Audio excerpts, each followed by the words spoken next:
Mise à jour pour les personnes entrant aux États-Unis par le biais d'une libération conditionnelle humanitaire, las hieleras, congélateur en espagnol. 1. Les personnes qui traverseront la frontière entre les États-Unis et le Mexique en bénéficiant d'une libération conditionnelle humanitaire doivent savoir qu'une fois entrées aux États-Unis, elles seront traitées par les agents d'immigration et placées sous leur garde. 2. Jusqu'à récemment, ces personnes étaient généralement libérées de la détention d'immigration le jour même de leur entrée. Cependant, nous constatons plus fréquemment que les personnes sont détenues dans les hieleras pendant des périodes plus longues, pouvant aller jusqu'à 3 jours. 3. Il n'y a aucun moyen de prédire la durée de la détention d'une personne. 4. Qu'est-ce que les hieleras? Les hieleras sont des centres de détention souterrains qui sont maintenus à des températures très froides. 5.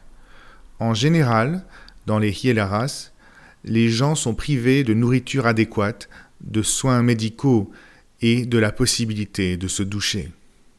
6. Il n'y a pas de lit ni de drap et les lumières restent allumées toute la nuit. 7. Parfois, on enlève aux gens leurs vêtements et il ne leur reste que leurs dessous. 8. Nous vous recommandons de porter plusieurs vêtements chauds. De plus, il est important que la première couche de vêtements, celle qui touche à la peau, soit la plus chaude. 9. Il est important d'être préparé. Nous vous suggérons de porter des chaussettes, des pantalons, des chandails, des vestes, des gants et des chapeaux chauds. En général, les personnes sont séparées par sexe. Il est donc possible que certains membres d'une famille soient séparés. En général, les enfants en bas âge restent avec leur mère. 10. Nous considérons les hieleras comme une forme de torture, et leur existence n'a aucune raison d'être. Cela ne fait que rendre le processus de traversée de la frontière plus long et plus difficile.